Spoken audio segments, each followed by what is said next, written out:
প্রধান উপদেষ্টাকে কেমন অভ্যর্থনা জানালো কাতার? তার পাশে রাখা হয়নি বাংলাদেশের জাতীয় পতাকা। প্রধান উপদেষ্টার কাতার সফরে প্রকাশিত ছবিতে দেশের পতাকা না থাকায় ক্ষোভ জানিয়েছেন নেটিজেনরা। এটিকে কাতার সরকারের গাফিলতি বা অমনোযোগিতা বলে সমালোচনা করছেন তারা।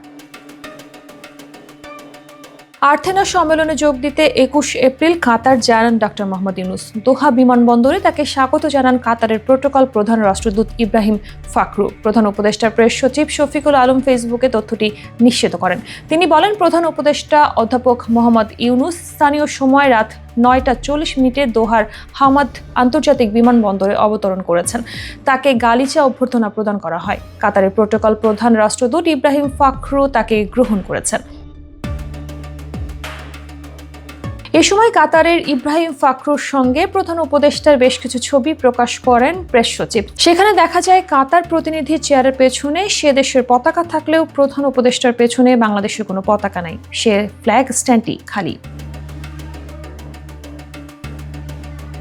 ছবিগুলো প্রকাশ্যে আসার পর ফেসবুকে ক্ষোভ জানিয়েছেন নানা শ্রেণী পেশার মানুষ। সাংবাদিক কনক সারওয়ার লিখেছেন, প্রেস সচিব শফিকুল আলমের ভেরিফাইড ফেসবুক পেজে শেয়ার করা ছবিতে দেখা যাচ্ছে প্রোটোকল প্রধানের পাশে কাতারের জাতীয় পতাকা। অন্যদিকে ডক্টর ইউনূসের পাশের ফ্ল্যাগ স্ট্যান্ড খালি।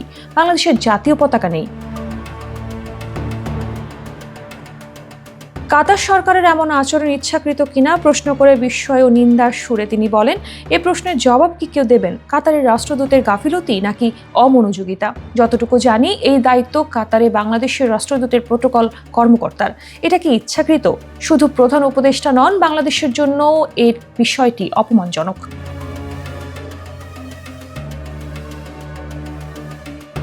গণ অভ্যুত্থান পরবর্তী রাজনৈতিক পটে ডক্টর ইউনূস অন্তর্বর্তী সরকারের দায়িত্ব নেওয়ার পর প্রতিটি বিদেশ সফরেই তাকে অসামান্য সম্মানে বরণ করা হয়েছে। সাম্প্রতিক চীন ও থাইল্যান্ডের বিমস্টেক সম্মেলনই তার প্রমাণ। এমন অবস্থায় বাংলাদেশের জাতীয় পতাকা না রাখার মতো গুরুতর ভুল দেশের ভাবমূর্তি ক্ষুণ্ণ করছে বলেও অভিযোগ করেন অনেকেই।